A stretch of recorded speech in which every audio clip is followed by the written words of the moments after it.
Hello, my name is Azri Alia, binti Tosri, and my metric number is 181882. Now I'm going to answer the questions from Project 2. And the first question is, do you think this type of art has a message, or is it merely just an art? To me, I think every art in this world has a message.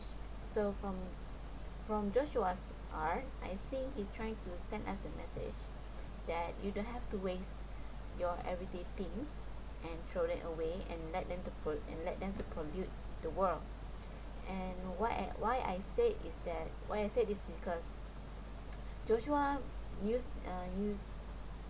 some plastic bags to make his sculptures, and plastic bags can pollute the world if you don't use them properly. And yes, I think from that, I think I can see his message that he's trying to tell us that don't waste things and let them to pollute the world. Other than that, I think he's trying to tell us that everyday objects can be an art if you think creatively and know how to create an art out of it.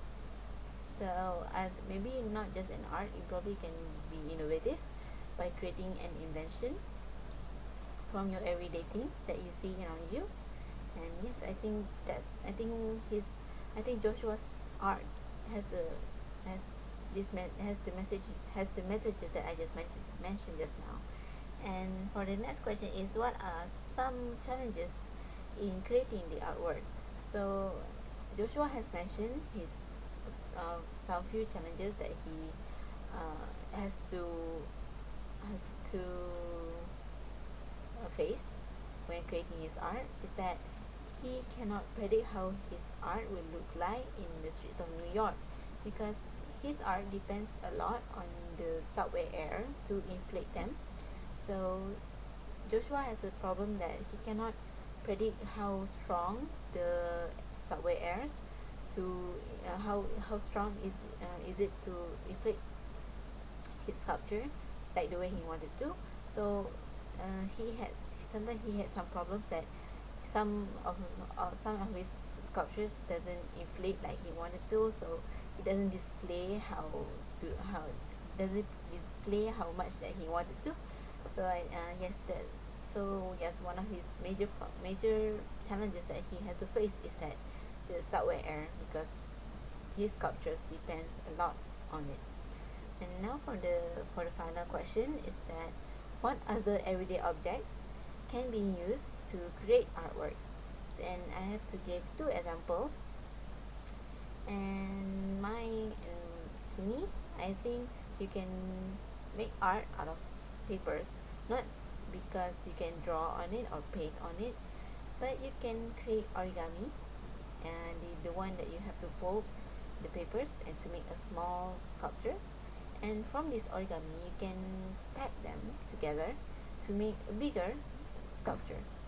And from from this bigger sculpture, you can see that from you can see how a small art can actually be a bigger art if you think more out of the box.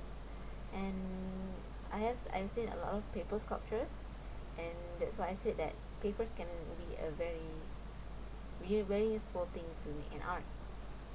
And for the next example is my for the next example, I think I'm gonna say it's quite general, because I say that everything that you see around you can be an art. When I meant everything, I really meant everything, because from pens, pencils, papers, clothes, you can actually make an art out of it if you think it if you think creatively. And I can give some few art examples. Like, you can make sculptures if you stack your books together and try to play with physics and try to make a sculpture, like a very big sculpture of books.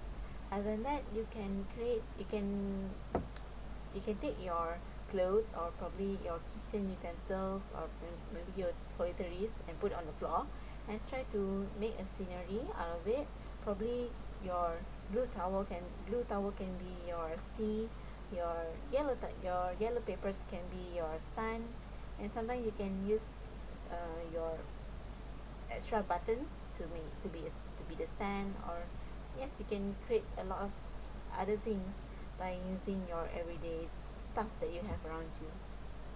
And that's the final, and that's the only example that I can give. And that's also the final question in that has been listed in project 2. And that's all from me. Thank you so much. My name is Azri Alia binti Tosri, and my mention number is 181 882, and I'm from group 61.